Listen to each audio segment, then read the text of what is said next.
Good morning, everyone. Here's your Mormon news update for August 10th, 2025. Today, we're going to start off with a little bit of information from the Salt Lake Tribune, where it says there are hundreds of religiously affiliated colleges in the U.S., but Brigham Young University stands apart from all the others for one reason: money, namely the amount of money it gets from its owner, the Church of Jesus Christ of Latter-day Saints. So said Snow College Provost Michael Austin, a BYU alum who previously has worked as an administrator at Catholic and Methodist universities. At the recent Sunstone Symposium in Salt Lake City, Austin explained that the Utah-based church subsidizes BYU to a much greater degree than other faiths do their affiliated schools. That funding, he added, gives the church more control over how the university operates, including hiring, curriculum, and campus policies. Wow. Active members of the Church of Jesus Christ of Latter-day Saints often praise BYU's low tuition as a major benefit, but what they may not fully realize is that this financial affordability comes at the cost of personal and intellectual autonomy. The university's low tuition is not a free gift, but rather a form of payment for conformity. Not to mention that these students and their parents have also paid tithing, likely since they were children, so is it really that inexpensive if you add up a lifetime of tithing? The currency being exchanged, along with the low tuition, is a student's freedom to make independent choices. This exchange is most clearly seen in the enforcement of the Honor Code and the ecclesiastical endorsement process. By attending BYU, a student agrees to give up a degree of control over their personal life, including their dress, grooming, and social choices. This extends even to their diet, as they must abstain from things like coffee and tea. The ecclesiastical endorsement ensures that a student's continued enrollment and access to the low tuition is contingent on their personal beliefs and their obedience to a religious leader. The subsidization, therefore, functions as a powerful form of institutional control. It creates a system where the academic and financial benefits are directly tied to a student's willingness to surrender their autonomy and submit to a specific set of rules. The bargain is simple. In exchange for education at a fraction of the cost, students agree to let the church govern not only their classroom experience, but also their spiritual, social, and personal lives.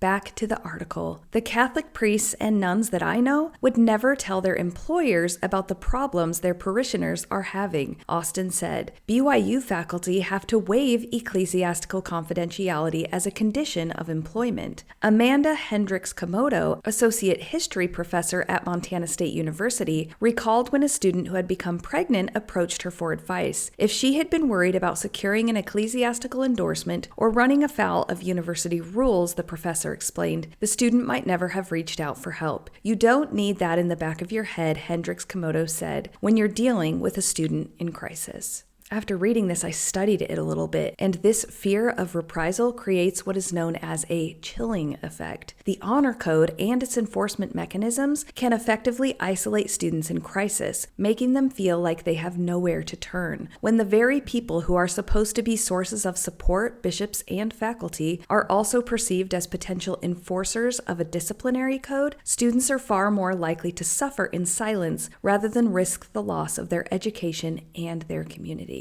Back to the article. Michael Hicks, a retired BYU music professor, said he is most concerned about hiring practices at the school. In recent years, the school has shifted toward favoring hiring faculty who are Latter-day Saints and putting faith building before scholarship. Hicks, who had taught at BYU for 35 years, explained that for a long time the university wanted 5% to 7% of faculty to be non-Latter-day Saints. That, he added, has changed. If there is an LDS person who can do the job, he said, then we have to hire them. BYU often claims to be a world-class education, which by traditional definition is one that prioritizes academic excellence, intellectual diversity, and merit in hiring. I think BYU may need to stop saying world-class education and start saying an education where conformity is the price of admission. Next up, let's go to the church newsroom, where it says, when most people think of missionary service in the Church of Jesus Christ of Latter-day Saints, they picture name-tagged young adults preaching the gospel on distant doorsteps. But increasingly, a quiet movement of seasoned disciples is changing the face of missionary work. One temple, one phone call, one online lesson, and one bishop's storehouse shift at a time. These are senior service missionaries, everyday Latter-day Saints serving the Lord close to home in powerful ways. Unlike full-time senior missionaries who serve away from home, senior service missionaries live at home and serve in their local communities. Men and women aged 26 and older, single or married, retired or still working, are eligible to serve as long as they can commit to at least 8 hours a week. Let's look at some of these service opportunities. There are 4,482 listed on the Service Missionary site. Here's one. Administrative assistant. Let's read the description. Purpose: assist natural resource services in professionally managing LDS mineral interests in the U.S. and Canada through acquisition, recording, and evaluation of oil and gas potential. Responsibilities: perform administrative duties with communications databases and support. Qualifications: an office management background and computer skills. NRS experience desired, which means Natural Resources Specialist. Church service missionaries must be temple worthy. And here is another one listed as administrative assistant. Purposes: this church service missionary position exists to perform secretarial duties that may require considerable experience, skill, and knowledge of organization policies and practices of the church. This church service missionary will help the church fulfill its divinely appointed responsibility to help members live the gospel of Jesus Christ. Responsibilities: performs secretarial duties that may require considerable experience, skill, and knowledge of organization policies and practices of the church, prepares correspondence, memoranda, reports, etc. for mailing, indexing, or filing, may compose routine correspondence and memoranda, screens telephone calls and some general emails, receives and directs visitors to staff or events, and may resolve routine inquiries, schedules and maintains a calendar of appointments, meetings, and travel itineraries, and coordinates related arrangements, may prepare and distribute minutes of meetings, maintains updated contact lists of employees and preferred customers, typically is supervised by mid to upper level management. Qualifications: requires a working knowledge of computers, particularly programs in the Microsoft suite, requires good communication skills, verbal and written, requires people skills when working with both staff and customers. Preference may be given to those applicants with over 2 years secretarial work experience. Church service missionaries must be temple worthy. Okay, here is one for an architectural specialist drafter. Purpose: in headquarters facilities, we seek to bring forth and establish the cause of Zion by creating and maintaining spaces that allow for the Spirit to be unrestrained in guiding and assisting our workforce. We are seeking an architectural specialist drafter to temporarily join the headquarters facility design services team. In this role, you will help draft and design architectural solutions that meet the functional, financial, and aesthetic needs of our many projects. From conceptualization to implementation, you will play a key role in the success of many projects within our design services team. Responsibilities: produce construction documents that communicate clear, well-organized, and high-quality design intent through the development of sketches, plans, sections, elevations, details, schedules, and renderings. Work on projects that support the functions of 50-plus existing and historic buildings, totaling over 9 million square feet along the Wasatch Front. Verify conditions for new projects and maintaining a library of as-built Revit models. Help the team achieve assignment deadlines and maintain accuracy, working with little to moderate supervision. As a member of a design team, work to achieve the highest quality results and find ways to improve. Qualifications: a bachelor's or associate's degree in drafting, construction, architecture, interior design, engineering, or related field. 3 to 5 years of experience using Revit, AutoCAD, and Bluebeam. 2 years of proven experience in architectural drafting/design and Revit-based knowledge, collaborating effectively as a team or with clients' spoken and written communication. Strong organizational skills and attention to detail. A drive to be creative, curious, and to understand how things are built. It's really strange to me that this particular one does not specify that they must be temple worthy. And this is the last one that I will read. It's for a family services missionary. Purposes. Family services is a division of the Welfare and Self-Reliance Services Department. Family services assists leaders to help members develop emotional self-reliance and overcome obstacles to making and keeping sacred covenants. Family services offers resources that include self-help materials, education courses, support groups, crisis response, and counseling aligned with the teachings of Jesus Christ. Responsibility. Based on your interests, experience, and abilities, and the needs of the office, the local family services manager will determine which of the following responsibilities will apply to your assignment. Responsibilities may change during your assignment. Serve as leaders in addiction recovery and family support group meetings. Provide counseling to missionaries for licensed mental health providers. Deliver structured educational classes and groups to diverse audiences. Emotional resilience, strengthening marriage, strengthening the family. Support emotional preparedness, response, and crisis recovery. Services and ministering to others in difficult times. Assist leaders and members to be familiar with available church resources and services. Assist in the identification and engagement of community resources, assist with administrative, data collection, and reporting tasks, attend coordination and training meetings, regularly report to assigned family services manager. Qualifications. Experience, qualifications, or training in a counseling-related field is desired but not required. Knowledge of and ability to perform basic computer skills, empathy, good communication skills, non-judgmental attitude, and ability to work flexibly and well with others, especially those dealing with significant life challenges, confidence in presenting in large groups or leading small groups, willingness to serve and help others, willing to work under the direction of a manager and adhere to guidelines. Service missionaries must be temple worthy. I could go on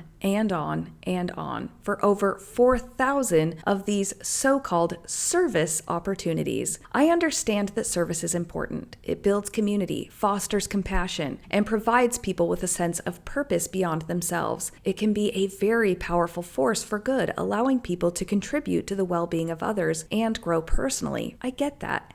However, when a wealthy institution relies on its members to perform essential, full-time equivalent work for free, that is highly problematic. Relying on unpaid volunteer labor for demanding roles such as architects, administrative assistants, and mental health professionals, not to mention bishops, stake presidents, or temple workers, is an exploitative practice. The volunteers are effectively subsidizing a powerful and financially robust organization with their time, emotional energy, and personal resources. The belief that the church is God's kingdom on earth allows the leaders to reframe the cost of this unpaid labor. The member sees their service not as a time-consuming, emotionally draining job, but as a sacred sacrifice that will bring spiritual blessings, eternal glory, and a closer relationship with God. This spiritual payment can make it difficult for a person to recognize the physical, emotional, and financial strain their unpaid service is putting on their life. This framing makes the exploitation invisible by turning the sacrifice itself into the reward. This belief also makes it difficult for a member to question the vast financial resources of the Mormon Church while simultaneously providing free labor for essential functions. The assumption is that if the church is God's organization, its wealth is for His purposes, and a member's free labor is a necessary and righteous contribution to that divine work. This creates a power imbalance where the institution holds all the financial and spiritual capital, while the member is expected to contribute all their labor without compensation, all under the guise of divine command. I think this might be a good time for a little bit of information from Knitting Cult Lady on TikTok. She is a scholar of cults, extreme groups, and extremely bad leadership, and she said this about the Church of Jesus Christ of Latter-day Saints. Yes, just to clarify, not only I, but every working cult expert today says that the Mormon Church is a cult. They are much more dangerous than Jonestown or Heaven's Gate. They have caused the unaliving of many more people than Jonestown and Heaven's Gate put together. The Mormon Church survivors regularly report ideology starting at the ages of 7 and 8, and many Mormon children do not survive. In addition, purity being the other side of pedophilia culture, the same thing. So many Mormon children are abused.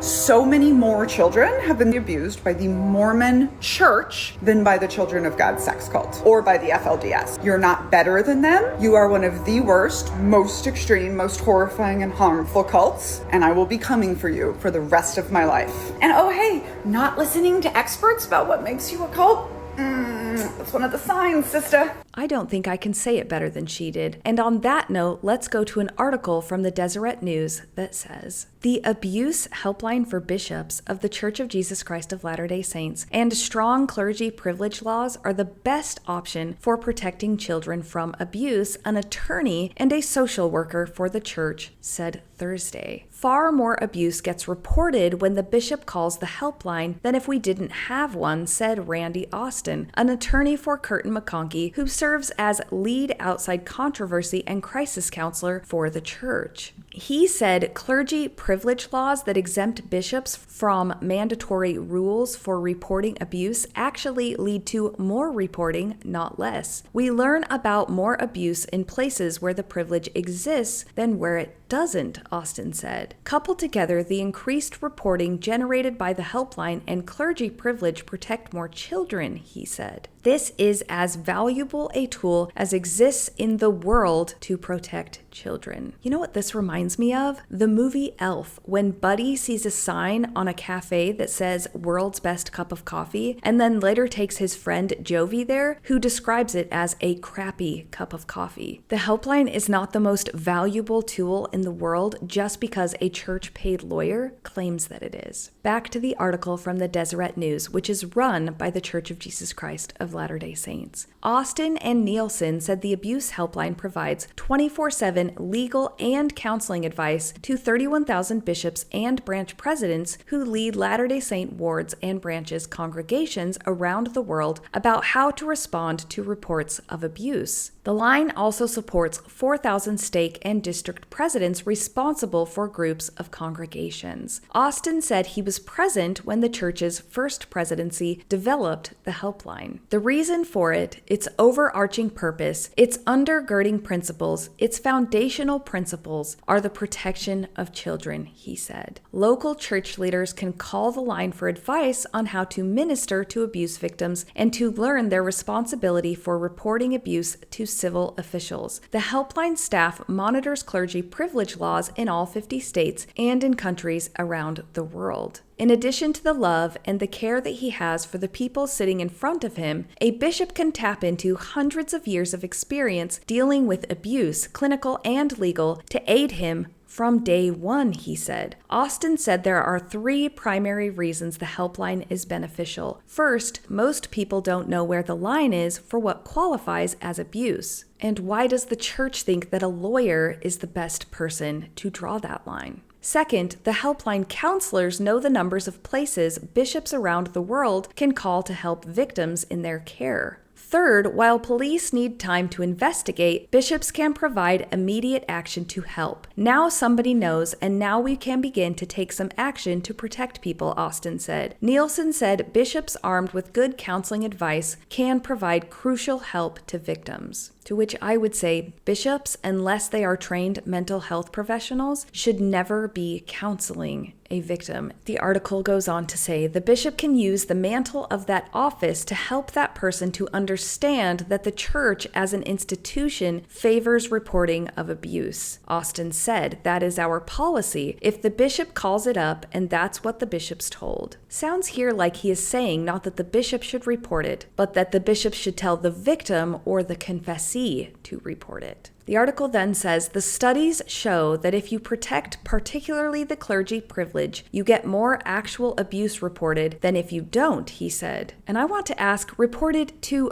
whom exactly? You get more bishops who know about it, or you get more law enforcement officers that know about it? He said his team regularly presents to law enforcement officers and asks them if they ever have had an abuser stop them to confess their abuse. The officers always say no, but because the privilege exists, victims and sometimes offenders go to bishops, Austin said. That happens every Sunday in chapels all over the United States because that relationship is cloaked in privilege. Well, at least there he is admitting that the Church of Jesus Christ of Latter-day Saints has many abusers amongst its ranks. The article goes on to say, protecting confessions to clergy, the privilege provides a safe space for reporting abuse, Austin said. Those confessions mean a responsible adult who can protect the child is now aware of what is happening, he said. To which I would add, and then guess what these responsible adults do? They use their privilege to protect the abuser, and they often pressure the victims